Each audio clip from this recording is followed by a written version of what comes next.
Alrighty, so it has been a while since I have done one of these, but I am happy to bring you guys a deck profile of not only what I think to be one of the stronger decks coming out of the premium metagame with the recent ban list, but of course my favorite clan as well. How we doing, guys? It is John here bringing you another deck profile, and like you heard in the intro, yes, I am back doing a premium deck profile of a long-awaited deck. There were a couple of people on the channel recently that have been asking me to do a deck profile of the Cross with the recent premium ban list that has happened. I thought, of course, that would be the perfect time to put my 2 cents into what I believe to be a more updated version of the premium deck for Overlord as a whole. That, of course, including a couple of cards from the Overdressed format as well, but I'm going to be going over all of my cards, explaining my reasonings for everything. And of course, guys, if you do enjoy this style of content, please remember to like, comment, and subscribe to these videos, as it does help the channel, and we greatly appreciate it. But with that being said, let us jump right into Dragonic Overlord.deck, aka what's a Kagero? So here is the list for you guys today. Of course, if you would like to take a screenshot, you may do so now for the main deck. And of course, if you'd like as well, I'm going to be having a link in the description down below to the deck log for the Bushiroad website, so you can see the whole layout as it is right now. The deck itself looks to be a bit mishmashy, but it's actually very straightforward when you start to think about certain lines of play here. The ideal scenario here is you're going to be wanting to go into the V version of the Cross as your first main grade 3 ride, and then you're going to try and follow it up with the Legion version of the Cross. Keep in mind, guys, that while we're going through all of these cards, I will be explaining my reasonings for everything here, and there is basically the premise is your Vanguard is going to be your main attack and your only attack in most cases, and you're just going to try and ram in your opponent with large amounts of numbers with a lot of crits and multiple restanding effects. So it's very fun when you can pull it off, and your opponent, well, you're going to make your opponent fear it quite a lot. So the first card we're going to be going over is the main grade 3 ride of the deck itself, Dragonic Overlord the Cross. Guys, in the V format, he is still formidable in my opinion, but in premium format, he is extra scary as well. Very self-explanatory. If you are going first, if you're going second, he's always going to want to be your main grade 3 ride. And the reason why we only play him as a one-of is because you can search him out with effects via Igni Road Dragon, via the regular version of Conroe, searching out the grade 1 version of Conroe, revealing a Overlord card, and then being able to search out the Cross. If you feel like that doesn't seem like up your alley, you can most certainly try and swap it out, maybe a 2 of the V version and 2 of the Legion, but as it stands right now, the 1 version is all I need, and more than likely than not, it's always going to be the main grade 3 I ride, because it's just that consistent, it's that good. To that, we're now going to follow it up, of course, with the Legion version of the Cross. So the way this works, guys, is, for those who don't know, is the Cross itself, when it comes to the Legion version, can Legion with either the original version of the end or the V version of the end. And in most cases, or in all cases, in my honest opinion, you're going to want to ride the V version of the end. Now, why is that? Very simple, because the Cross, Legioned with the end, can technically restand through the end's effect without losing drive checks. So the way that works, guys, is that if you were to restand using the end's effect while you're Legion on the Cross, the end is the one that's losing the drive checks. However, the Cross is not losing his drive checks.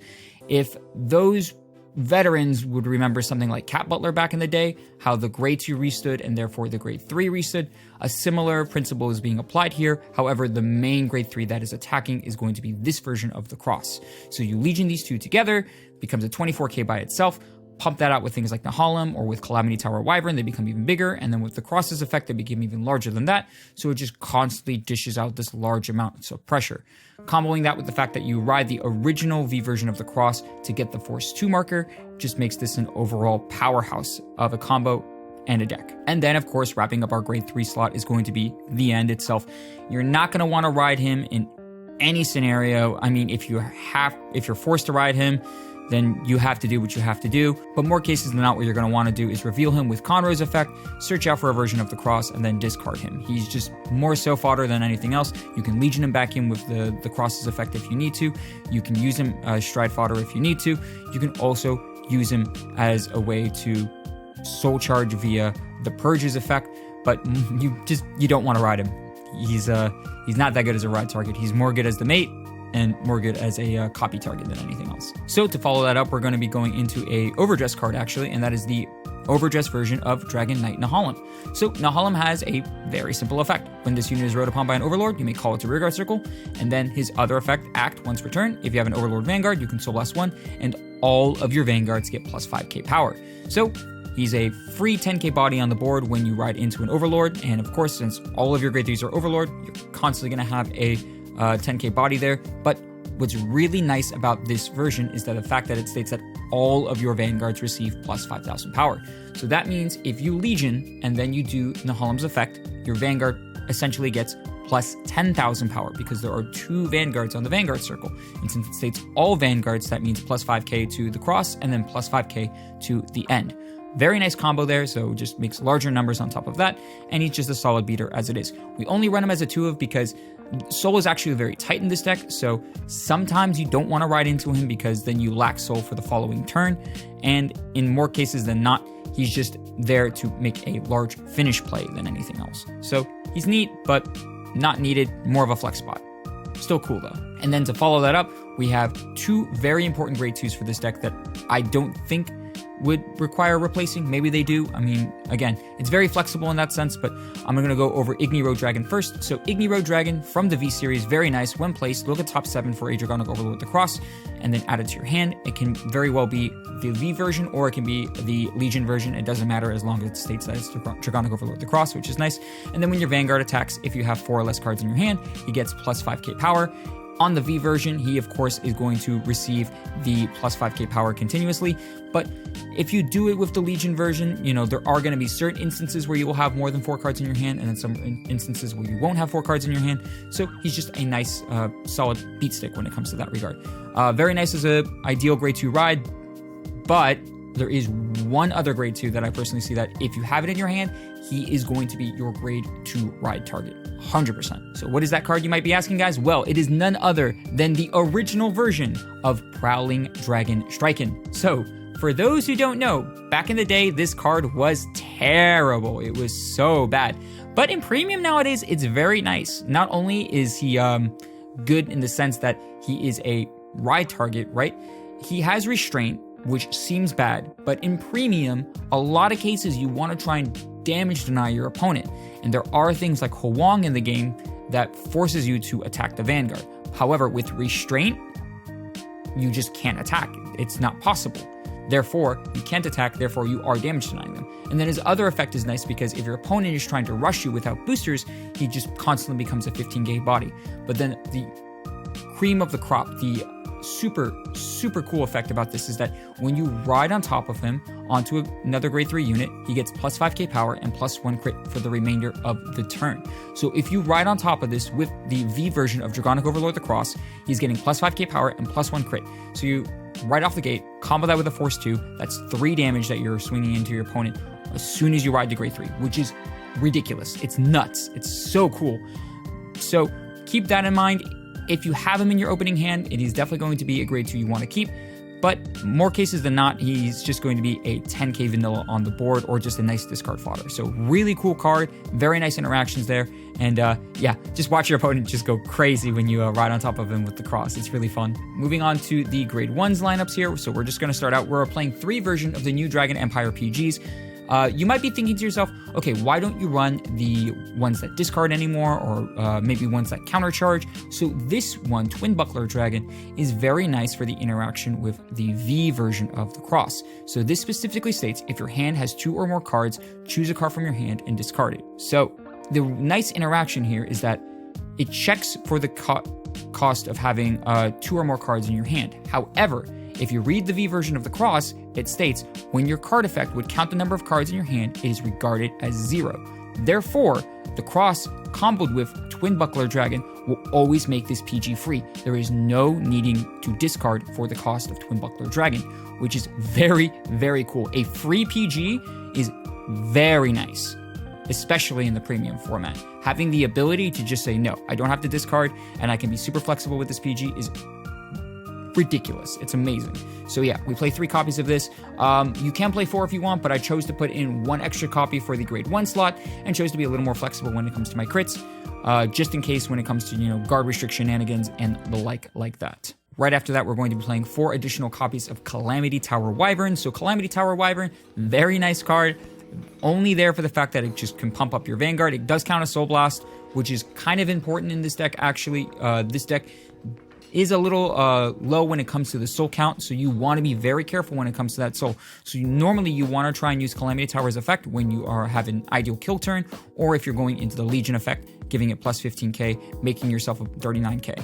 So yeah, very nice card. And of course, if need be, it can be searched out with Conroe, which we do use as the starter. And then moving on, we do have the V version of Lava Flow Dragon. Very nice. It helps search out for grade 3s that you might need. Worst case scenario, you find a copy of the end. You use Conroe's effect to reveal that end and then search out for a V version of the cross or a Legion version of the cross. So very nice in that regard, and is very nice as a solid 13k beater, considering the fact that you have more rear guards, which might not happen from time to time because, again, most of the time it's just going to be your Vanguard that's swinging in. But overall, still very nice card to have. And then lastly, for our grade 1s, we're going to be talking about good old Lizard General Conroe. So Legend deck, Lizard General Conroe, very good for this deck.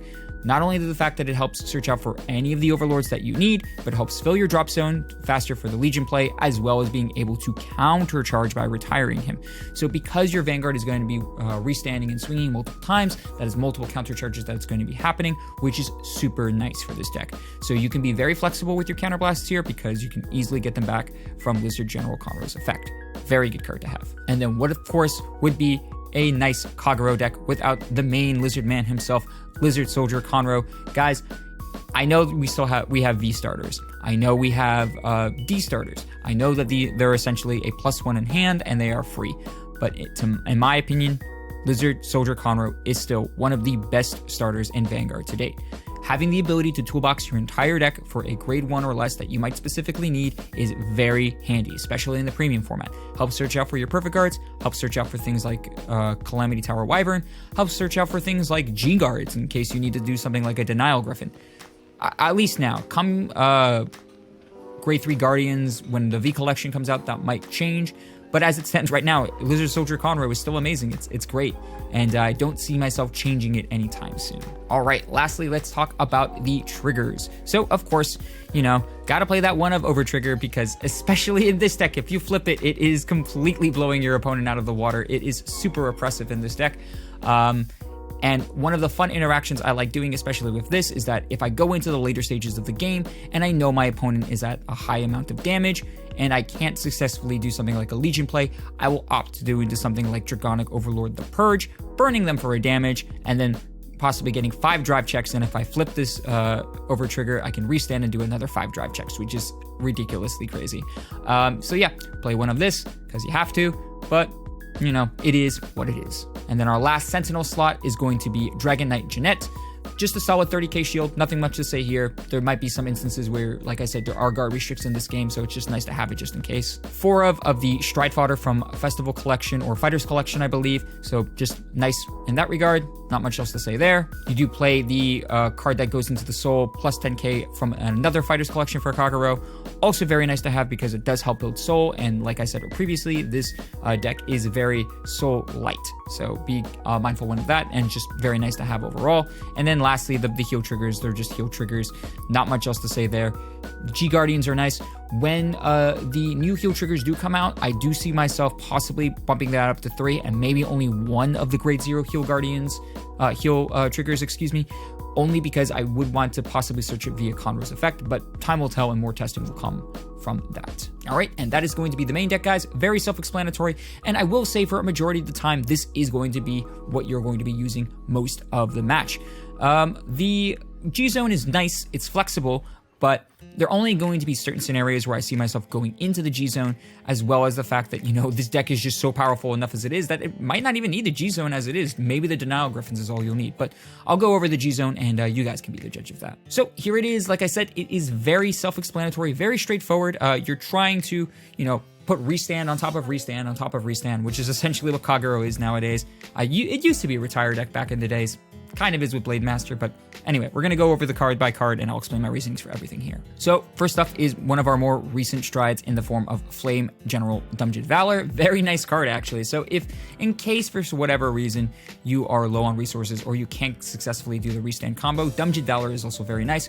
Put him on top of a Force 2 marker, makes it so your opponent has to guard him, and if they do guard with a G Guardian or they do guard with a Perfect Guard, well, just makes him be able to restand and puts more pressure on top of pressure. So he's still a very good card. The Blaze condition doesn't need to be met in order to get his effect, so do keep that in mind. So if you do stride into Dumjid Valor, make sure you have a way to activate the Blaze state before just going wholeheartedly into him. Similarly, like Dumjid Valor, we also have good old Flames Arms Dragon Ziegenberg. Ziegenberg also very nice, helps spot remove if you need to with his Soul Blast 1 effect, and then his GB3 is also very nice, making his restanding effect, in my honest opinion, just more consistent. That's the reason why we have him as a 3 of and Valor as a 2 of, because if your opponent decides to take the hit from Dumjid Valor, you really don't get the restand. It's more of a counter call, I guess, than anything else. But with Ziegenberg, it is a free restand. You just have to commit a little harder. You have to activate Blaze as well, discard if they have additional reguards. But just nice to have, just to clean up and have a solid restander in your deck. To that, we also play the Supreme Emperor Dragon Zanburst. So for whatever reason, okay, if your opponent is just spamming the board and they have no cards in hand and you don't think you can get that restand play going, Zanburst is a very nice punish because it just wipes out the full board. It is a kind of an iffy card, but it's just nice because it also can activate your GB if need be, and just a solid pressuring unit if they, like I said, spam the board and they are a rearguard reliant deck. So very nice. And then, of course, what would this deck not be without the main man himself, Dragonic Overlord, the Purge. So guys, like I said, the Purge is very nice in this deck. You pressure your opponent a lot, and if you get them to 4 or 5 damage, he just becomes a free dude that gets 5 drop checks in the late game. And if you did not flip that over trigger, or if you drew it into the early game and legioned it back in with the Cross's effect, and your deck is looking thin, well, this guy's looking very scary to your opponent, because 5 drive checks, high chance to flip that over trigger. So really cool. Yeah, still really solid, and one of my favorite cards still. Love this guy. And then lastly, for the main strides in your deck, we have Mr. Big Red Button himself, Drachma. Rarely than not, I don't see myself going into Drachma nowadays. It's more of a I'm about to lose, I have nothing else, let's see what happens type of Big Red Button here. And fun fact, you can use the Legion version of the Cross or the V version of Cross to stride on top, as they both count as the same name respectively. So cool interaction there. If you would like, you can run Gigal instead. Gigal is the progenitor dragon from the Fighters collection, and that's nice too because it is a free board wipe as well as being able to countercharge, which is really cool as well. But both are flexible in their own rights, and I just see myself going into Drachma more than I would with Gigal at the current moment. Okay, so the main bread and butter I want to talk to you guys about is actually the G-Guardians here, respectively. So the main G-Guardian I'm going to talk to you guys about is the main man himself, Denial Griffin. Guys, Denial Griffin is still one of the best G-Guardians to date in Vanguard, period. Having the ability to stop multi-attack decks, having the ability to just retire pesky rearguards on your opponent's turn is really nice. It's still one of the best cards to just spot remove or stop combo decks as a whole.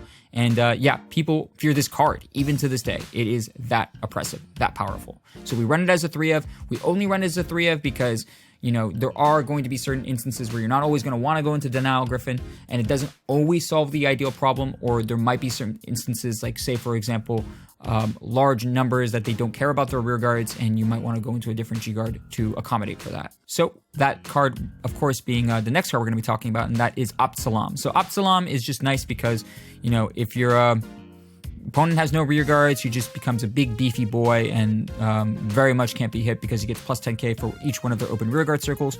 Combine that with something like an Excel deck, your shield just becomes even larger, which is really nice. So yeah, 2 of him just for that ideal just in case scenario. And then the next card I want to talk to you guys about is one that I've recently put into my deck after having a few matches with the boys, and that is the Supreme Heavenly Dragon, Defeat Flare Dragon. So Defeat Flare is nice because you could just take your Overlords and you can shove them to the bottom of your deck and retire your opponent's backboard. So if they're playing something annoying like Sanctuary Guard Dragon, yeah, Henry, talking about you, you can immediately deny their plays. Very nice as a, you know, maybe one of, It also stops Shushu now that I'm thinking about it. Now I'm thinking about Baldwin. It just stops annoying. It just stops annoying conditions where they need to do stuff with their rear guards in the backboard at the end of the battle of the Vanguard attack. So it's nice. You're losing out though on 15k because you're technically discarding a 20k for a 15k. So keep that in mind. It is a bit of a minus there, but the main reason why you play him is just to stop those blowout combo decks as hard as you possibly can. And then lastly, the last G-Guard we're going to be talking about is Heavenly Emperor Dragon, Advanced Guard Dragon. So Advanced Guard is very nice because, well, he just, stops a pesky grade 1 rear guard in the back row. There are going to be certain scenarios where you might need to stop a grade 1 or less rear guard in the back row. And if you do, it might stop a combo deck, maybe something like Aqua Force, maybe something like Time Leap. There are going to be certain scenarios where he is nice. The scenario is very rare, so you don't see yourself going into it. But when the scenario does arise, you're going to be happy to have this guy in your deck. So we play him as a 1-up for the just in case. And yeah, guys, that is the deck. Overall, this deck is probably one of the most fun decks I have been playing with at Premium at the current moment. I don't know how fun it is for the rest of the guys just to see, restand, swing, large crit, and then they just can't guard anything, and I just go, oh, wow, that was a thing. But, it is what it is, boys, and I hope you guys have enjoyed this deck profile. I hope you guys have enjoyed myself gushing over my favorite clan and possibly my favorite deck at the current moment. But what do you guys think of this deck? Please let me know in the comments down below, and I would be happy to try and get back to you guys if I can.